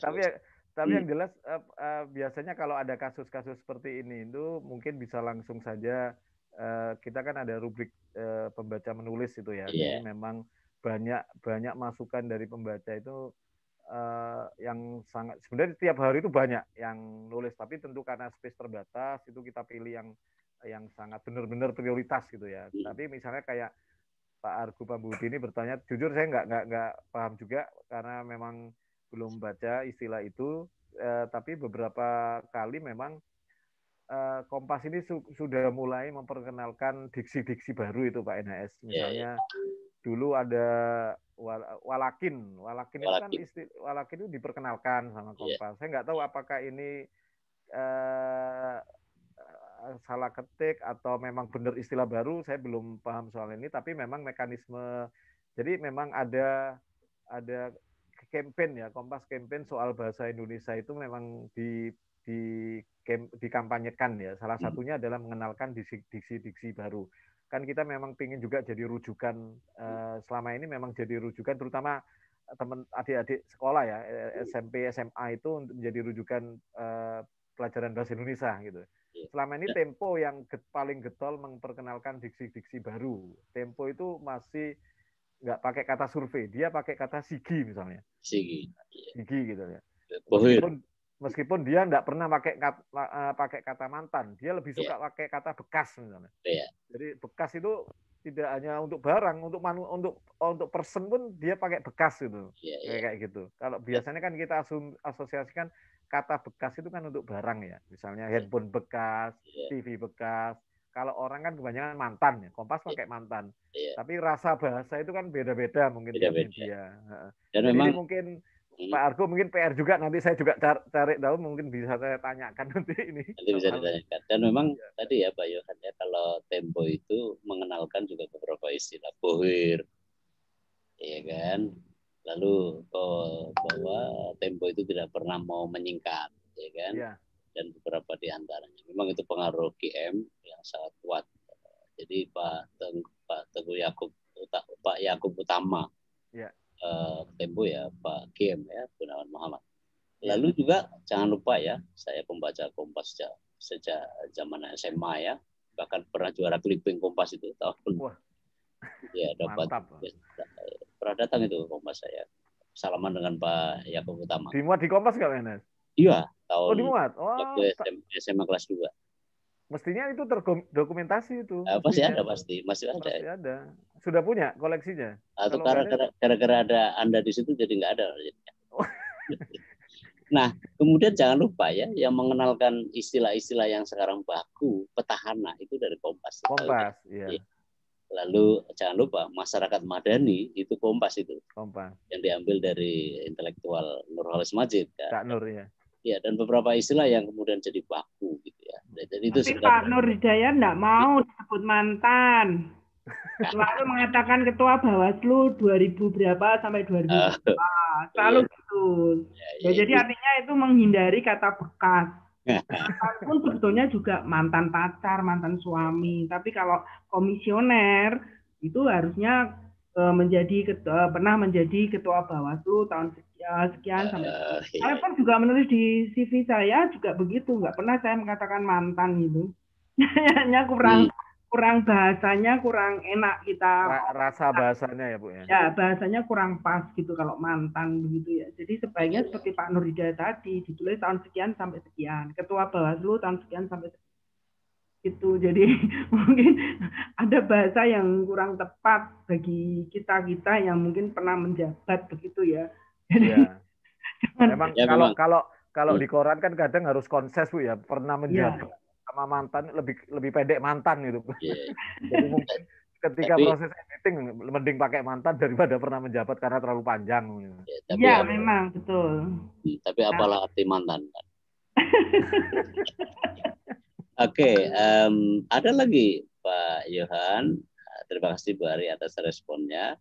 Kemudian dari Jessica Amelia, mahasiswa saya ini, zaman sekarang ini semua informasi datang begitu cepat dan tidak terkendali. Seringkali kita sulit untuk memuat berita yang berdasarkan data karena harus memfilter informasi yang ada itu menjadi kesatuan yang utuh dan terstruktur.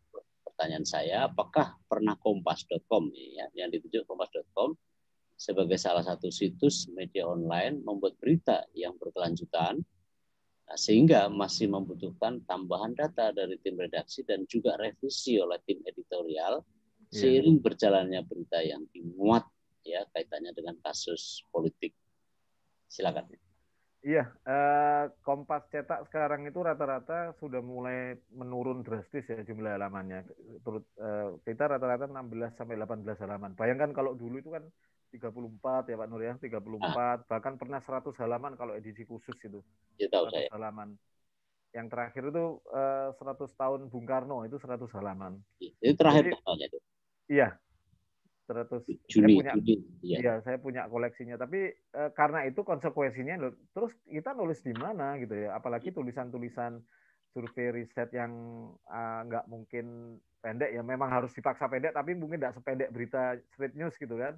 Kita memang ada kanal yang online itu di Kompas ID, jadi ada kanal khusus riset di situ. Mungkin kalau Bapak Ibu sudah langganan, Kompas ID ini memang dibangun untuk cita-cita Kompas adalah seperti halnya New York Times itu punya bahwa informasi itu mestinya kalau selama ini kan orang memang agak berat ini, orang itu kan informasi kan gratis ya, orang apalagi sekarang banjir informasi gitu.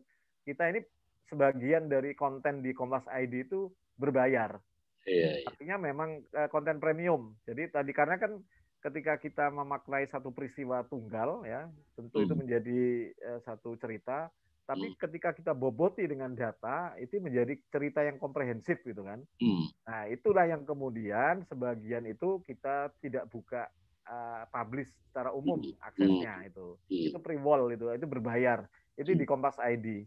Jadi itu salah satu solusi untuk ini halaman cetaknya berkurang, terbatas, sementara kebutuhan kita untuk menuangkan laporan riset ini tentu panjang, itu akhirnya kanal itulah dibentuk. Di satu sisi untuk media kita, Litbang Kompas untuk menuliskan hasil laporan risetnya. Di sisi yang lain itulah yang menjadi barang jualan Kompas untuk yang saya ceritakan tadi untuk mendapatkan revenue baru setelah iklan itu kan tergerus ya. Yang ini dirasakan oleh hampir semua media cetak. Itu sih. Di samping ada juga komunitas ya, Kompasiana gitu ya. Iya. Sosial blog Kompasiana. Ya. Nah, ini ada dari rekan kita Argo Pambudi, ada disclaimer ditambahnya. Lah, saya dosen prodi administrasi negara J, bagaimana kalau misal masa saya nggak tahu, itu disclaimer. Oke. Sudah ada, tapi saya coba buka di ini saya, grup saya. Maaf, tanya Pak NAS untuk disampaikan kepada Pak Yohan, apakah Kompas punya agenda misalnya untuk menyatukan dua kelompok yang sempat terbelah ya antara Pilpres 2014, Pilkada DKI dan Pilpres Pemilu 2019. Karena Kompas tampaknya punya kapasitas ya untuk bisa ke sana. Sebagai mengagenda settingkan dua kubu yang sampai hari ini ekornya masih terasa. Bagaimana itu, Pak Yo? Ini pertanyaan tidak mengikat.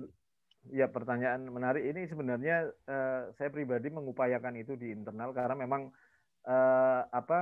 kita lihat momentumnya ya. Momentum saat ini kan masih COVID, pandemi, memang belum. Tapi ketika nanti kita mengarah 2024 itu usulan saya ke internal untuk kemudian bagaimana Kompas menjadi penguat isu kalau bisa menghindari dua paslon nantinya itu. Isu ini sedang saya angkat gitu ya. Karena kita lihat dualisme ini ternyata efeknya berkepanjangan gitu. Ini kan sebenarnya panjang banget residu dari Pilkada DKI, Pemilu 2014, Pemilu 2019, sampai saat ini pun masih ada gitu. Ini yang sebenarnya kadang kali itu tetap ada di lapangan gitu ya. Kalau merasa kan ketika ketemu orang itu pendukung Jokowi, itu pendukung Prabowo, padahal keduanya sudah gabung di pemerintahan, tapi ini belum selesai, residunya masih terasa belum selesai. Jadi memang selama ini kita masih yakin Kompas itu pengaruhnya masih kuat gitu ya, tapi memang belum kita secara internal agenda itu belum diperkuat, belum terrealisasi secara kuat ke arah sana karena memang isunya memang belum ke sana gitu ya. Tapi kalau nanti menjelang pemilu kita gali lagi ternyata memang ini lebih parah, perlu Kompas hadir untuk menjadi penengah agar kemudian bangsa ini bersatu kembali, bisa saja kemudian memakai perangkat melalui gerakan untuk menolak bukan menolak ya, Kompas bukan melakukan penolakan tapi lebih memperkuat wacana kalau bisa jangan dua paslon lagi deh, karena kalau kita lihat sempat juga saya tulis kemarin itu kalau dilihat dari komposisi kursi itu sebenarnya kita peluang 3 paslon itu sangat terbuka gitu loh. 4 pun bisa gitu ya, meskipun ya pasti bisa ya kalau 4, kalau kita gampang-gampangan 20% itu kan pasti bisa. Cuma yang paling memungkinkan 3 itu paling memungkinkan kalau dari sisi kursi, dari sisi konstelasi politik ya, kekuatan-kekuatan ini poros ketiga itu bisa saja terjadi dan ini bukan untuk mendukung siapa tapi bagaimana untuk kemudian publik tidak terfokus terbelah seperti ini gitu loh. Tidak menggumpal menggumpal gitu loh. Political plumbing yang sangat berbahaya ya. Ada tapi satu kalau itu kemudian dimulai dari kampus kita malah seneng sekali tuh Pak NAS. Kompas tinggal ngikut ngasih panggung gitu kan. Nanti kita olah dari bentuk diskusi ya. Satu pertanyaan terakhir yang jabri ke saya dari kolega saya, tapi dia sudah wanti-wanti jangan sebut namanya. Kalau sekarang Pak Yohan kan ya ini kan political clumping tadi, itu menggumpal tadi itu apa peran Kompas misalnya untuk mendekonstruksi terhadap kemungkinan itu, karena kemarin diskusi kami jadi kami ada seminar webinar internasional yang mengatakan Pak Warek satu kami mengatakan gejala-gejala otoritarianisme muncul. Apakah Kompas akan menempatkan itu sebagai isu yang gejala apa Pak Enes? Otoritarianisme baru? Oh, ya. Walaupun itu bisa didebat ya. Dan bagaimana Kompas melihat itu? Sebenarnya bukan Kompas sudah melakukannya dengan beberapa pemberitaan, misalnya soal indeks demokrasi yang menurun, kemudian soal KPK, itu sebenarnya meskipun tadi kita kembali ke gaya Kompas ya, tadi yang saya sebut, misalnya dulu orang anggap jurnalisme kepiting, Kompas kan tidak terlalu frontal gitu, tapi sebenarnya mengingatkan gitu, yang berkuasa itu dengan cara yang elegan, cara Kompas lah, yang mungkin banyak orang kemudian tidak begitu puas pasti ya, tapi ini memang gaya Kompas untuk menjadi penyeimbang antara suara publik dengan sebagai kontrol terhadap kekuasaan. Tapi beberapa pemberitaan kita memang mengingatkan itu ya, meskipun kita tidak secara vulgar menyatakan pemerintahan otoriter, pemerintahan ini, tapi kan ada berbasis data dan fakta, indeks demokrasi yang menurun, ya partisipasi publik yang kemudian tergerus gitu kan, dengan adanya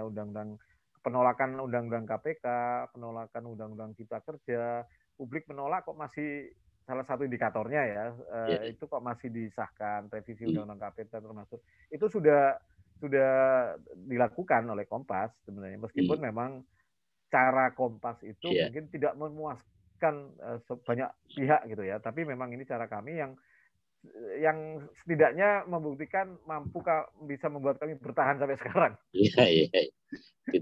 Di tengah begitu banyak pergantian rezim ya. Iya, di tengah begitu. Kita di satu sisi itu lawan kita kan juga disrupsi media itu Pak Enes. Jadi kita itu saat ini tuh krisis di internal juga, artinya internal media secara umum ya, tentang disrupsi media. Di sisi yang lain literasi digital kita lemah. Ya, orang kemudian lebih senang berita-berita yang bombastis, berita-berita yang sesuai dengan opininya, sesuai dengan persepsinya. Mereka tidak senang dengan berita-berita yang tidak sesuai dengan persepsinya. Inilah era post-truth itu ya, kalau orang beken itu. Jadi ini tantangan bagi media. Lalu peran media itu di mana ketika orang sudah merasa cukup dengan informasi, banjir informasi itu, terutama media konvensional kayak Kompas. Peran Kompas di mana? Ya itulah kemudian peran Litbang itu untuk memboboti itu. Orang biar kemudian ketika pengen informasi yang cepat, instan, oke lah, kita nggak perlu memaksa mereka untuk baca Kompas gitu loh, karena mereka bisa baca Detik, baca kompas.com, Kompas ID yang cepat ya, yang sifatnya berita dari kanal. Sekarang kan banyak kanal-kanal berita yang kita nggak tahu verifikasinya itu ya. Tapi kalau orang pingin kedalaman, orang pingin memperkaya pengetahuan tentang sebuah peristiwa, tengoklah Kompas cetak. Itu lebih ke sana sih, pesan-pesan Kompas lebih ke sana.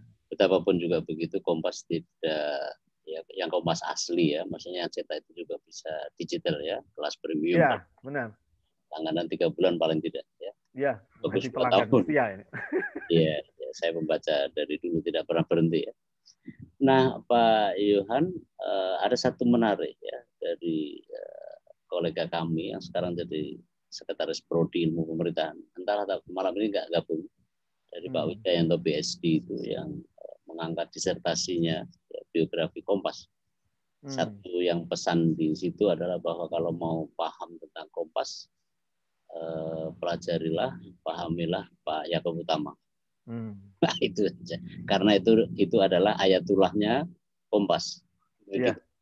Gitu ya kan? Jadi artinya kalau Kompas sudah ngamuk-ngamuk dalam tanda kutip, itu berarti memang kondisi sudah gawat. Selama Kompas masih seperti adanya begitu ya, berarti Indonesia masih bisa diubahlah dengan cara yang santun, langgamnya. Iya. Itu warisan Pak Yakob dan Pak Oyong ya kalau kita. Ya, Saya bukan generasi pertama, tapi kan transformasi value itu kan terus-menerus dilakukan antar generasi. Tapi jangan kalau bisa jangan hanya baca Kompas, tapi Intisari itu jauh. Iya. Saya sejak zaman ibu saya ya Intisari. Itu produk pertama kan, produk pertamanya Pak Oyong sama Pak Yakob. Pak Oyong terutama. Baik, Pak Yohan sekarang sebelumnya kan Star Weekly itu. Iya. Pak Yohan sekarang posisi sudah pukul 21.50. Ya. Siap. Tanpa terasa ya, tapi tidak mungkin saya merampas ya acara keluarga Pak Yohan, apalagi menjelang sahur nanti ya. Saya kira saya cukupkan sampai di sini Pak Yohan. Siap Pak Enes, matur nuwun. Sebagai kawan, sebagai akademisi, bawa akademisi juga Pak Yohan ini, dan juga peneliti di beberapa lembaga resmi maupun NGO gitu ya. Terima kasih atas kesempatan ini dan luar biasa buat kami, terutama saya nunggu respon dari mahasiswa di WW Group sangat senang ya karena mendapatkan pencerahan. Dan sekali lagi Pak NAS katanya kalau mau magang nanti boleh. Ya. Saya kira itu Pak Yohan. Terima kasih. Terima kasih. Mudah-mudahan tidak kapok-kapok dengan diskusi dengan mahasiswa saya terima kasih karena sudah diundang, merasa terhormat sekali berbagi pengalaman, terutama ya berbagi sedikit dapur Kompas. Kita juga kalau mau berkunjung ke Kompas, misal mengajukan ini, monggo kita terbuka. Apalagi kalau teman-teman kampus ya, kampusnya Pak NHS mau menengok dapur Kompas secara langsung, kita terbuka. Silakan, monggo. Ya, sambil kita berdoa mudah-mudahan segera lenyah ini COVID sehingga memungkinkan kita bisa secara tatap langsung. Terima kasih Pak Yohan. Terima kasih Pak Yohan. Semoga semua matur nuwun. Terima kasih Prof Ari. Pada para teman-teman di Kompas. Ya, partisipan yang bertahan cukup militan, bertahan di angka 46 ya. Mudah-mudahan ini cara terbaik kita untuk memperdalam pengetahuan kita tentang pokok utama adalah soal survei, tapi selebihnya adalah pengetahuan kita tentang media, penerbitan, dan hal-hal terkait dengan itu. Terima kasih Pak Yohan atas waktu dan kesediaannya. Malam. Assalamualaikum. Salam. Izin live dulu. Ya, silakan Pak Yohan.